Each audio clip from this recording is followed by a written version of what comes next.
Hi everyone, Mizzo here. Just wanted to make a quick video talking about framing paradigms and just a tad about postmodern understanding. This is kind of overlapping from some of the theory stuff, from some of the basic comm theory stuff. And I mostly just wanted to kind of explain or go over the concept of framing. Uh, there are other words that are used for this. The text kind of highlights the concept of spinning and then eventually refers to it as priming. And priming theory basically asserts that people make judgments about complex issues based on bits and pieces of easily accessible memory. So by framing something or priming something in simple terms or in a specific light or lens, people have a specific understanding of this. One of the words that I think is important to know just in general, okay, if you don't know this word and this is your first experience, you're welcome, is the concept of a paradigm. So a paradigm is basically just an understanding of truth, a set of truths or a specific viewpoint of truths. And we use this word pretty largely, like so on a very big scale. The easiest way to understand paradigm, I think, is at one point we all believed, everybody who was living believed that the earth was flat. At one point, everyone believed that the earth revolved around, or that everything revolved around the earth, that the earth was the center of the universe. And that was everyone's paradigm. That was everybody's understanding of truth.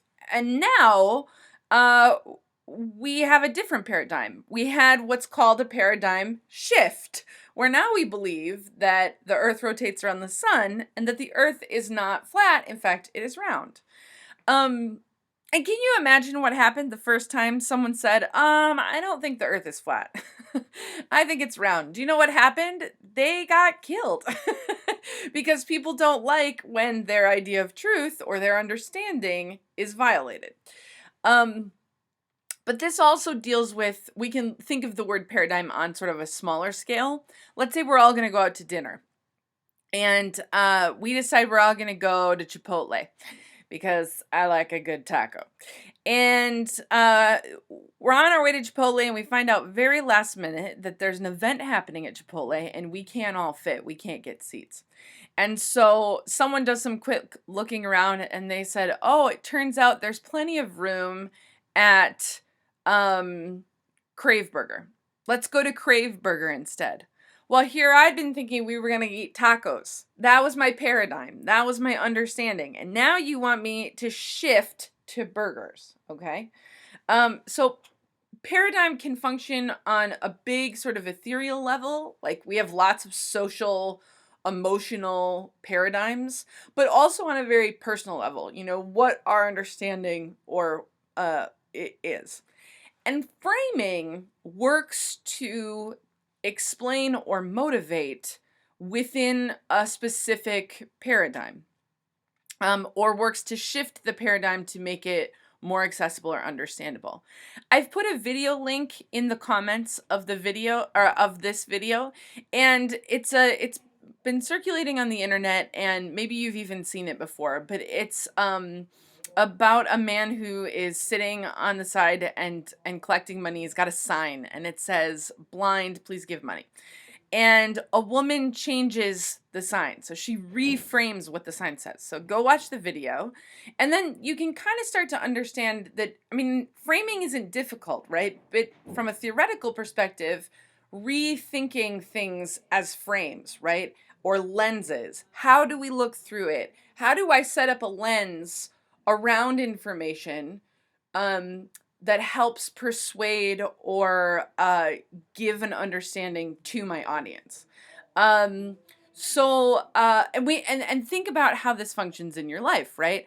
My mom growing up, we never ate leftovers. We never ate them. That's not, we didn't have them. Now, we ate a lot of food that had been eaten before, but we never called them leftovers. She called them smorgasbord because she thought it was way more exciting to have smorgasbord for dinner than to eat leftovers.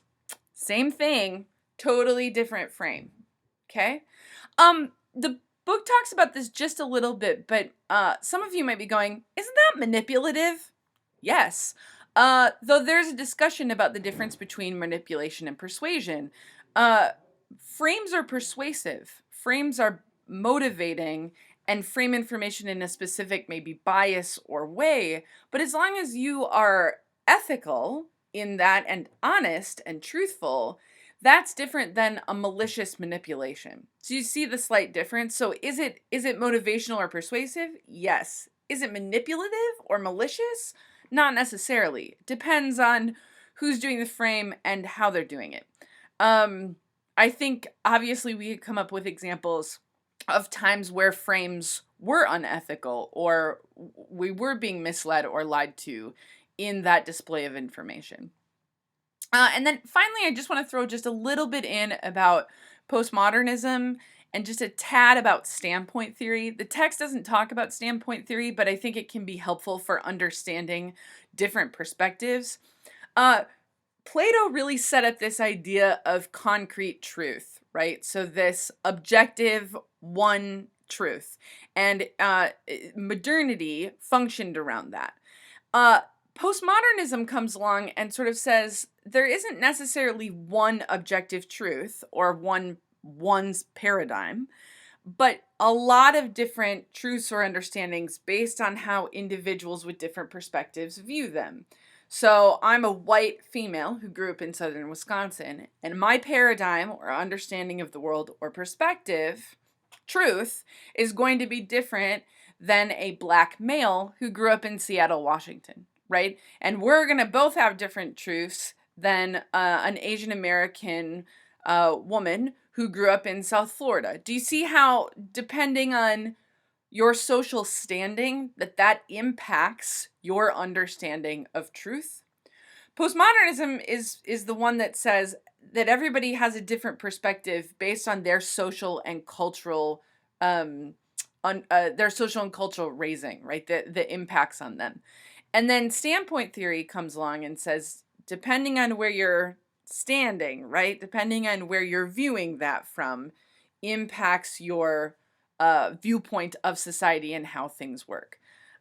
This can be seen, I just read a post online today, and actually I will put that in the comments as well, about a man who is a professor in Massachusetts, and he was stopped and detained by the police. And he wrote a really long article about, from his perspective, about how scary it was and what it was like. And is a totally different truth or understanding than I as a white female have whenever I am stopped by the police. So see how those social cultural things work to impact perspective and work to shape that frame or paradigm that we understand. Hopefully that helps, and I hope you have a beautiful day. Bye.